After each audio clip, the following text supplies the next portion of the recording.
রাষ্ট্রপতি মোহাম্মদ শাহাবুদ্দিনের পদত্যাগের পর দেশের ভারপ্রাপ্ত রাষ্ট্রপতি হিসেবে দায়িত্ব পালন শুরু করেছেন হাফিজউদ্দিন আহমেদ। দায়িত্বের প্রথম দিনেই বঙ্গভবনে গিয়ে আনুষ্ঠানিক কার্যক্রমে অংশ নেন তিনি। গার্ড অব অনার গ্রহণ থেকে শুরু করে দাপ্তরিক নথিতে স্বাক্ষর, কর্মকর্তাদের সঙ্গে মতবিনিময় এবং নতুন রাষ্ট্রপতি নির্বাচন ঘিরে প্রস্তুতির নানা দিক জানাচ্ছেন রাজিয়া সুলতানা কেয়ার রিপোর্টে। রাষ্ট্রপতি মোহাম্মদ শাহাবুদ্দিনের পদত্যাগের পর দায়িত্ব গ্রহণের প্রথম দিন বঙ্গভবনে গেলেন ভারপ্রাপ্ত রাষ্ট্রপতি হাফিজউদ্দিন আহমেদ। মঙ্গলবার সকাল 11টার দিকে বঙ্গভবনে পৌঁছলে তাকে গার্ড অব অনার দেয় প্রেসিডেন্ট গার্ড রেজিমেন্ট। পরে ফুল দিয়ে তাকে স্বাগত জানান বঙ্গভবনের ঊর্ধ্বতন কর্মকর্তারা। এরপর বঙ্গভবনের সামরিক সচিব, জনবিভাগ সচিব সহ সংশ্লিষ্ট কর্মকর্তারা রাষ্ট্রপতির দপ্তরে কার্যপ্রণালী, প্রশাসনিক দায়িত্ব এবং বঙ্গভবনের বিভিন্ন স্থাপনা সম্পর্কে তাকে ব্রিফ করেন।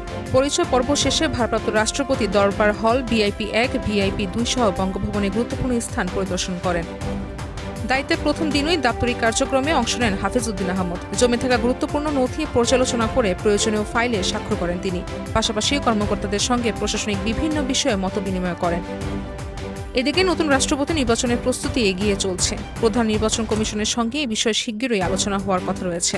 নতুন রাষ্ট্রপতি নির্বাচিত না হওয়া পর্যন্ত ভারপ্রাপ্ত রাষ্ট্রপতির দায়িত্ব পালন করবেন হাফিজউদ্দিন আহমেদ। তবে বঙ্গভবনে দাপ্তরিক কাজ করলেও তিনি অবস্থান করবেন জাতীয় সংসদ ভবন এলাকার স্পিকারের সরকারি বাসভবনই। রাজিয়া সুলতানা কেয়া, প্রাইম টিভি।